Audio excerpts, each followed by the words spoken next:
Welcome to Season 2, Episode 8 of the podcast Ghosts, Demons, and Murder, Oh My. My name is Hayden Crook, and I will be your host for today's episode on the Travis Walton abduction.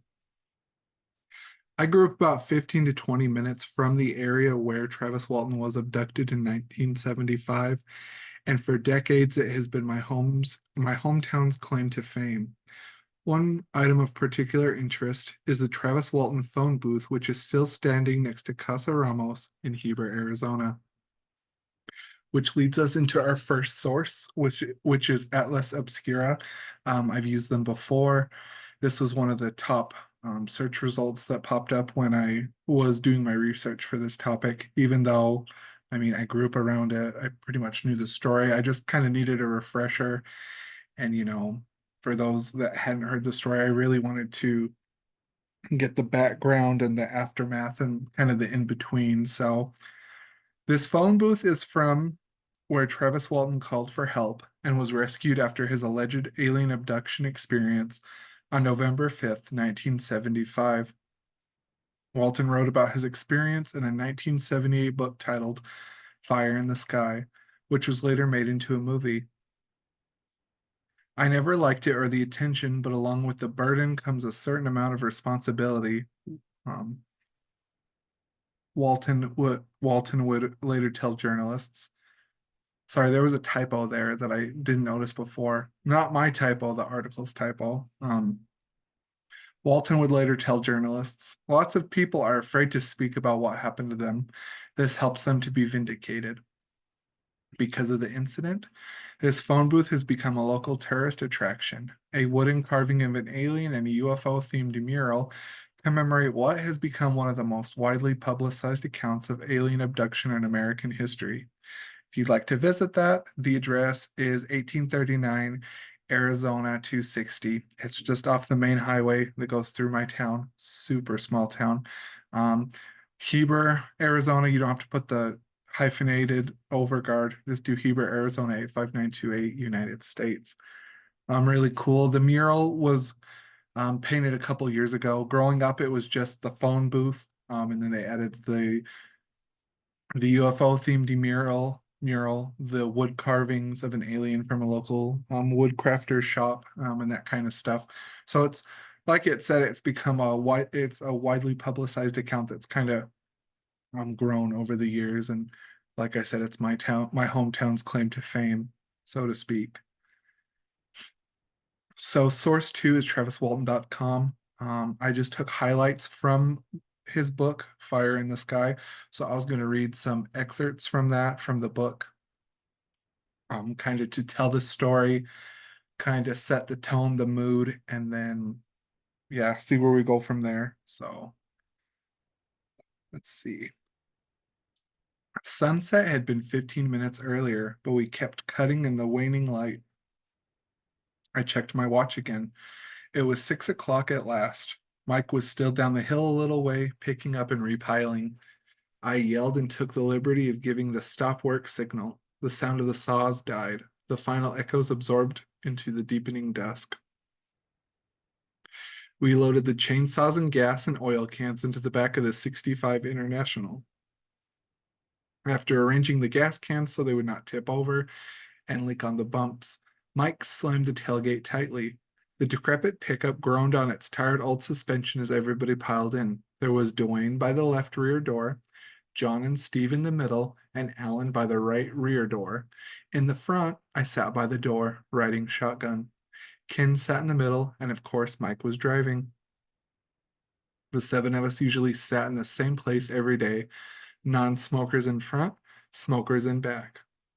Mike started the old pickup, and we climbed north up the ridge toward the rim road. It was 6:10. Bearing any breakdowns, we should be home before 7:30. We left the windows down so we could cool off some. We were still warm from laboring in spite of the evening air. Mike, Ken, and I do not smoke, and we prefer to inhale genuine, unadulterated air. The four in the back seat lit up as soon as we were in the truck, eager after hours without a cigarette. This fresh air coming in my window was bracing. We usually nap on the way back on the way to work every morning, but none of us ever feels drowsy on the way back to town. The rousing activity on the job hones a keenness that stays with us all the way home. Bouncing over the water bars in the road, humps of dirt that prevent the road from washing out in the rainy season, the truck kept bottoming out on its springs with a dull, clunking sound. The fellow started cracking jokes about the pickup. Just then, my eye was caught by a light coming through the trees on the right, 100 yards ahead. I idly assumed that the glow was the sun going down in the west. Then it occurred to me that the sun had set half an hour ago. Curious, I thought it might be the light of some hunters camped there, headlights or maybe a fire. Some of the guys must have caught sight of it too, because the men on the right side of the truck had fallen silent. As we continued driving up the road toward the brightness, we passed in sight of it for an instant. We barely got a glimpse through gnarled branches before we rolled past the opening in the trees. Son of a... Ellen started. What the hell was that? I asked. My eyes strained to make sense of the glimmering through the dense stand of trees blocking our vision. From my open window, I could see the yellowish brilliance washing across our path onto the road another 40 yards ahead. Intrigued, I was impatient to get past the intervening pines. From the driver's seat, Mike could not with the proper angle without leaning way over. What do you guys see? He demanded curiously. Dwayne answered, I don't know, but it looked like a crashed plane hanging in a tree. Finally, our growing excitement spurred Mike into wringing out what little speed the pickup could still achieve on the incline. We rolled past the intervening evergreen thicket to where we could have an unobstructed view of the source of the strange radiance. Suddenly, we were electrified by the most awesome, incredible sight we had seen in our entire lives. Stop, John cried out, stop the truck. As the truck skidded to a dusty halt in the rocky road, I threw open the door for a clearer view of the dazzling sight. My God, Ellen yelled. It's a flying saucer. Mike shut off the engine. We watched spellbound. The men on the left side of the truck leaned over so that they could see. There, a mere 20 feet above the ground, a strange golden disc hovered silently. Our attention was riveted on the object poised in the air. Impaled by the sight, we were held transfixed for one long, silent moment that felt like an eternity. The cold, jarring reality of what we were witnessing struck fear and awe to the core of every one of us. Suddenly, beholding its vivid, magnificent structure summoned all emotions at once. You could almost hear our hearts pounding above that suspended instant of silence. Less than 30 yards away, the metallic craft hung motionless, 15 feet above a tangled pile of logging slash. The craft was stationary, hovering well below the treetops near the crest of the ridge. The hard mechanical precision of the luminous vehicle was in sharp contrast to the primitive ruggedness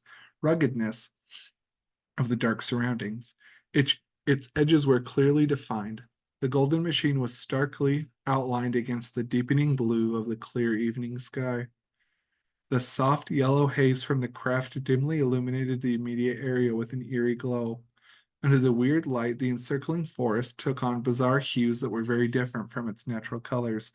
The trees, the brush, and the grass all reflected subtle, peculiar new shades. I estimated the object to have an overall diameter of 15 or 20 feet. It was 8 or 10 feet thick. The flattened disc had a shape like that of two gigantic pie pans placed lip to lip with a small round bowl turned upside down on the top. Barely visible at our angle of sight, the white dome peeked over the upper outline of the ship. We could see darker stripes of a dull silver sheen that divided the glowing areas into panel-like sections. The dim yellowish light given off by the surface had the luster of hot metal, fresh from a blast furnace. There was no visible antenna or protrusions of any kind. Nothing that resembled a hatch, ports, or window-like structures could be seen. There was no motion and no sound from the craft. It almost appeared to be dead in the air. I glanced from one to another stricken face. Turning back to that impelling spectacle in the air, I was suddenly seized with the urgency to see the craft at close range. I was afraid it would fly away and I would miss the chance of a lifetime to satisfy my curiosity about it. I hurriedly got out of the truck and started toward the hovering ship. The men were alarmed by my sudden action. What do you think you're doing? Mike demanded in a loud, harsh whisper. Placing my feet quietly, I quickly stalked closer to the mysterious vehicle. Stepping over a low-leaning fir sapling, I carefully picked my way through the opening in the trees. I put my hands in my pockets in response to the cooler twilight air outside the truck. Hey, Travis, the men warned insistently. I stopped walking for a long I stopped walking for a long, hesitant moment. I paused and turned to look back at the six men staring questioningly at me from the truck. The sober realization of what I was doing abruptly heightened the doubt I was already wrestling with. What should I do? I asked myself. Maybe I'm being foolhardy, I told myself. I won't get too close. But what if there's somebody inside that thing? I faltered. Finally, I reassured myself with, I can always run away. I was committed. Without replying to the guys, I resolutely turned and continuing my brazen approach. I moved more slowly, cautiously covering the remaining distance in a half crouch. I straightened up as I entered the dim circular halo of light, softly reflecting onto the ground under the craft. I was about 6 feet from being directly beneath the machine, bathed in the yellow aura. I stared up at the unbelievably smooth, unblemished surface of the curving hull. I was filled with a tremendous sense of awe and curiosity as I pondered the incomprehensible mysteries possible within it. I had become aware of a barely audible sound coming from the ship. I could detect a strange blend of low and high-pitched mechanical sounds. There were intermittent, in, yeah, intermittent, high, piercing, bleeping points overlaid on the distant, low rumbling sounds of heavy machinery. The strange tones were so mixed that it was impossible to compare them to any sound I could remember ever hearing. Travis, get away from there, Mike yelled to me. I shot a fleeting look at the pickup parked in the road, then turned my attention back to studying the incredible ship. Suddenly, I was startled by a powerful, thunderous swell in the volume of the vibrations from the craft. I jumped at the sound, like that of a multitude of turbine generators starting up. I saw the saucer start wobbling on its axis, with a quickening motion, in a pattern like the erratic spin of an unstabilized top. The same side continued to face me as the craft remained hovering at approximately the same height while it wobbled. I ducked into a crouch when a tremendous bright blue-green ray shot from the bottom of the craft. I saw and heard nothing. All I felt was the numbing force of a blow that felt like a high-voltage electrocution. The intense bolt made a sharp cracking or popping sound. The stunning concussion of the foot-wide beam struck me full in the head and chest. My mind sank quickly into unfeeling blackness. I didn't even see what hit me, but from the instant I felt that paralyzing blow, I did not see, hear, or feel anything more. The men in the truck saw my body arch backward, arms and legs outstretched, as the force of the blow lifted me off the ground. I was hurled backward through the air 10 feet. They saw my right shoulder hit the hard, rocky earth of the ridge top. My body landed limply and lay motionless, spread out on the ground. It got him, Steve yelled. Dwayne screamed, let's get out of here. Get this son of a bitch moving. Alan shrieked hysterically. Mike did not need to be asked. He was already desperately groping, fumbling around for the ignition switch. His shaking fingers finally seized the key. The engine roared to life. Mike gunned the truck up the boulder-strewn track. He frantically spun the steering wheel one way, then the other, navigating the tortuous road. The tortuous road. Is it following us? He yelled over his shoulder. Nobody answered. Is it after us? He shouted again. When again no reply came, he turned to see the looks of stupefied shock on the faces of his crew. The pale faces stared straight ahead blankly, in reaction to the unbelievable horror of what they had witnessed. 6 hardened woodsmen were reduced to a mindless terror. Mike was fearful that the saucer was pursuing them. He put his head out the open window to try to see behind and was stung in the face by the sharp pine needles of a passing limb. He kept hitting boulders and other obstacles in his attempts to look behind. The erratically vibrating rear view mirrors only produced a blurred, flickering image, a faint yellow glow in the blackness. Goaded by a surge of terror, he stomped on the gas pedal. The rattling truck shot forward at 35 miles an hour, far too fast for the condition of that road. A passing limb slammed into the right rearview mirror, bending it uselessly to the side of the truck. The old International went flying through the air over the dirt ramp of a high water bar. As it landed, the pickup smashed down destructively on its weakened springs with a terrible crash. The powerful jolt of metal on metal brought Mike to his senses. He was gripped by a sudden icy realization. If the truck broke down, they would be stranded and at the mercy of the unknown threat they were fleeing. He slowed the truck down to 10 miles an hour. He was grateful to find the truck still working, capable of carrying them away. The truck passed behind dense thickets of pine saplings, and the ship was once more lost from sight. In diverting his attention from his driving, Mike made the wrong approach to a water bar in the road. It was the largest of them and the last one before the rim road, 100 feet further on. Mike stopped the truck to back up and make another run for it. It doesn't look like it's after us, Mike shuddered as he shoved the gear shift into reverse. The pause broke the men out of their shocked silence. They began to jabber hysterically. Instead of continuing over the obstacle, they sat there with the engine running. They struggled to collect themselves and decide what to do. Everyone was yelling at once in a confusion of high-pitched shouting. Mike anxiously asked, I saw him falling back, but what happened to him? Man, a blue ray just shot out of the bottom of that thing and hit him all over. It just seemed to engulf him. Ken's voice was solemn with awe. Good hell, it looked like he disintegrated, Dwayne exclaimed. No, he was in one piece, Steve contradicted. I saw him hit the ground. I do know one thing. It sure looked like he got hit by lightning or something, Dwayne returned. I heard a zap, like if he had touched a live wire. Hey, man, we better go back, someone said. No way, man, I ain't going back there, someone said. As the men argued, Mike interjected, let's build a fire so the guys who don't want to go can stay here in the clearing while the rest of us go back there. Just as Mike was about to get the gas out of the back, they were startled by the sudden approach of headlights coming west on the rim road. The dim outline of a camper pickup could be seen passing in the dark. Let's go catch that pickup and get help, John yelled excitedly. Everyone piled in the right side of the truck. As Mike went around the driver's side of the truck, he exclaimed, Look, did you see that? The men scrambled to look. One of the men ran to the front of the pickup. What was it? He asked. Mike told them Mike told them he thought he had briefly seen the outline of the golden disk through the trees to the south. It had raised itself vertically to treetop level and streaked away toward the northeast at incredible speed. They got in the truck. Mike angled the forgiving old pickup over the high water bar and pulled out onto the rim road heading west. The men argued on, rehashing what had happened. They were still arguing a mile down the road when they reached the turnoff that went north to Heber. There they finally worked their way around to the inevitable conclusion.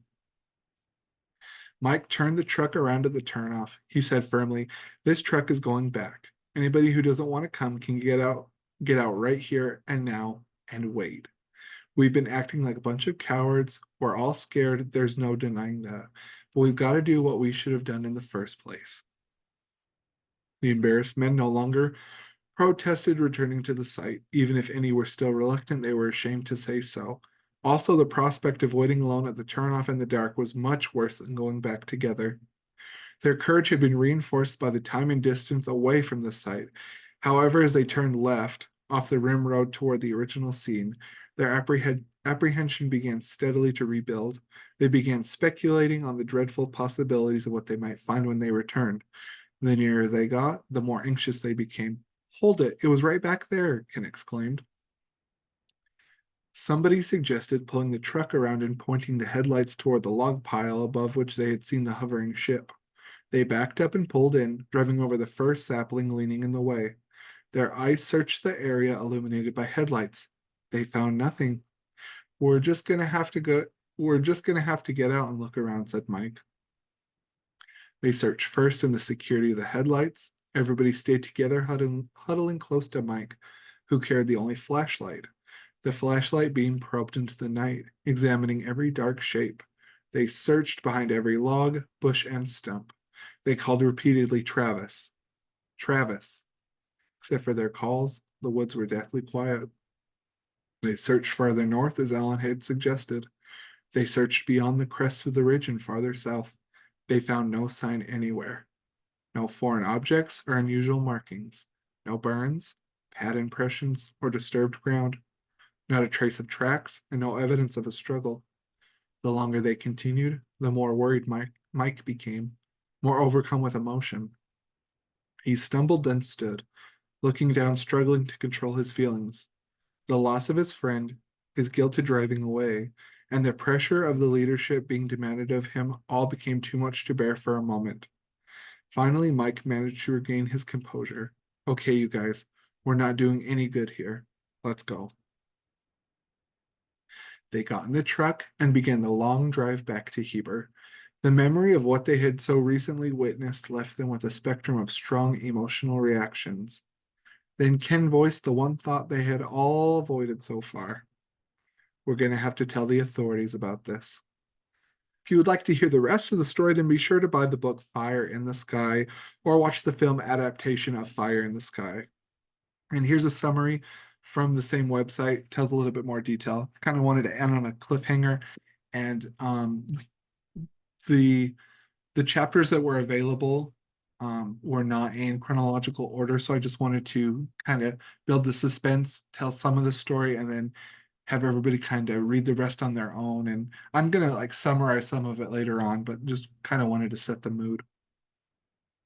So the same website and a summary says on November 5th, 1975, a group of loggers in the mountains of northeastern Arizona observed a strange, unusually bright light in the sky. One of those men, Travis Walton, recklessly left the safety of their truck to take a closer look. Suddenly, as he walked toward the light, Walton was blasted back by a bolt of mysterious energy.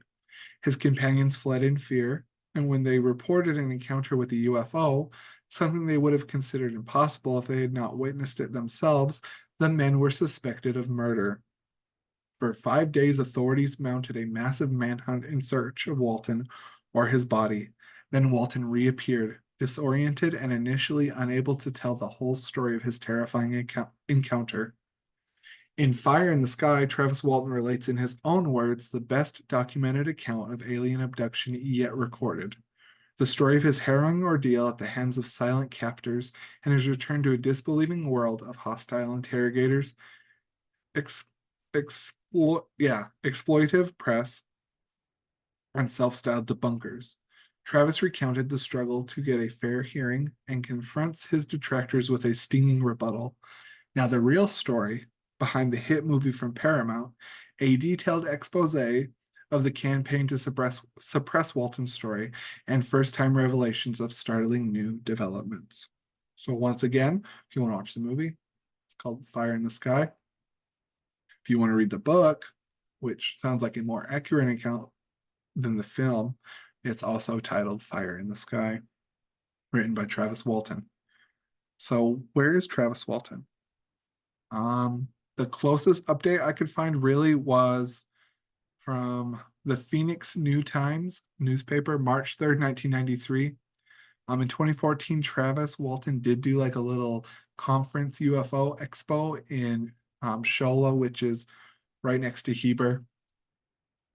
Travis Walton actually lives in Snowflake, which is also next to Heber. It's kind of like a circle, like triangle. There's kind of Heber in the middle, then Snowflake, Sholo, Payson are the nearest towns. Nearest towns like 30 to like 45 minutes away from Heber, so kind of relatively close by, and it all kind of takes place in the same area. So the news article from '93 says, where's Walton? Is Arizona's best known UFO abductee bound for Hollywood stardom? An Arizona man captured by a flying saucer as 6 witnesses look on. Surely the 1975 UFO abduction of snowflake woodcutter Travis Walton had to be the most incredible event in the annals of UFOdom. Either that or the most elaborate variation on the old "my dog ate my homework" excuse the world has ever heard. Well, whatever it was, Paramount Pictures has just spent nearly 20 million bringing this heaping helping of pie in the sky to the big screen. Titled Fire in the Sky, the saga of the circumstances surrounding Travis Walton's "Did He or Didn't He" Cosmic Joyride opens nationwide March 12th. Actor D.B. Sweeney portrays America's most celebrated space cowboy. While certainly fantastic, the bare bones of Travis Walton's abduction were fairly simple. So simple, in fact, that with minor variations, this recipe has set the tone for dozens of cosmic kidnappings come lately that continue to fill grocery store scandal sheets and tabloid TV shows to this very day. Simply take one UFO curious victim, dump him or her in an isolated location, sprinkle liberally with missing time, and let the skepticism begin. Driving home after a day of logging in the Sitgreaves National Forest on November 5th, 1975, the 22-year-old Walton and 6 other crew members spotted an eerie yellow light glowing through the timber near the rugged mountain road on which they were traveling. Ignoring warnings from his coworkers, Walton jumped out of the truck and ran toward the saucer-like object that was producing the light because, as he would later explain it, he wanted to get a better look at the UFO. He was not to be disappointed. As it turned out, the inhabitants of the extraterrestrial RV were apparently every bit as interested in getting up close and personal with Walton. So interested, in fact, that the Star Trekking snowbirds rolled out the red carpet in the form of a bolt of blue light that hurled Walton 10 feet backward, knocking him to the ground. Quickly deciding they'd seen enough of this cosmic welcome wagon, the other loggers immediately fled the scene in the truck. When a few of them returned to rescue their pal a few minutes later, it was already too late. In Elvis parlance, Travis Walton had not only left the building, he'd left the planet as well. Not to worry, though. In the early morning hours of November 12th, 7 days later, the dazed hyperspaced hitchhiker staggered out of the woods near Heber and straightened to UFO immortality with a fantastic tale of how he'd been used as an intergalactic guinea pig during a 5-day game of Doctor. In addition to Paramount's soon-to-be-released sci-fi epic, The Walton Legacy now includes an autobiographical 1978 paperback, a novelty 45 RPM record by an Albuquerque folk singer, and most recently, a Saucer People trading card on which a trio of stereotypical UFO flight attendants subjects Walton to a nightmare exam. When reporters show up at his modest snowflake home today, Travis Walton shows only slightly more enthusiasm for those visitors as he did for the bug-eyed captors who whisked him to stardom 17 years ago. Suspicious, guarded, and apprehensive, the laconic Walton gives the distinct impression he wishes he'd called in sick that fateful day so long ago. My way of handling the abduction has been to kind of push the thing into the background, says the tall, red-headed father of 4, now a purchasing agent for a wood molding firm. For a long time, I wouldn't talk about this with the media. We never discussed it around the house. As a pioneer in his field, his was the first UFO kidnapping case to be reported while the victim was still missing. Walton says he was ultimately besieged with so many telephone calls from other abductees that he was forced to discontinue his telephone service for 10 years. Asked about the recent rash of UFO abductees, extraterrestrial rape victims, and other survivors of space shenanigans who regularly fill the couches of Oprah, Phil, and Geraldo, Walton shrugs good-naturedly. If what they're saying about the number of abductions is true, this is amazing, says Walton, smiling slyly. I try not to pass judgment on other things that are going on, but I do have to say that it's my perception that there's a whole lot of nonsense out there too. There's certainly a core of reality here, but frankly, this seems to bring out a lot of crackpots. Despite his skepticism towards the claims of other abductees, Walton grows vaguely hostile when the slightest shadow of doubt crosses his own version of the 1975 excursion. Nor is he particularly eager to play poster boy for UFO space travel. When a photographer innocently asked Walton to look toward the horizon during a photo shoot in a windy, wooded area near his home, Walton put his foot down. Evidently fearing the photo will make it appear he's awaiting the second coming of his abductors, Walton calls a halt to any more photos and retreats to his home across the street. End of interview. Not surprisingly, Walton's fantastic tale was not without its detractors. In fact, when Walton's crew members reported his disappearance by the local law, officers originally suspected the UFO story was simply a bizarre cover-up for Walton's possible murder. But few critics were as vocal as Philip J. Klass, Walton's most severe doubting Thomas, then senior editor of Aviation Week.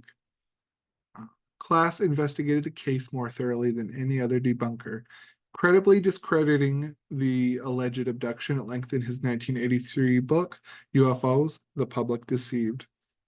Among Klass' more interesting revelations were the fact that some members of Walton's family were reportedly obsessed with UFOs and had frequently talked of being abducted prior to Travis's experience. In fact, Travis would later admit to watching a made-for-TV movie about another UFO kidnapping less than 3 weeks before he himself disappeared. Furthermore, many observers were puzzled that no one in Walton's family seemed particularly upset that he'd vanished, even when Walton's older brother Dwayne assured everyone his younger sibling was simply lost in space. As bizarre as the case was, Philip Klass even provided a possible motive.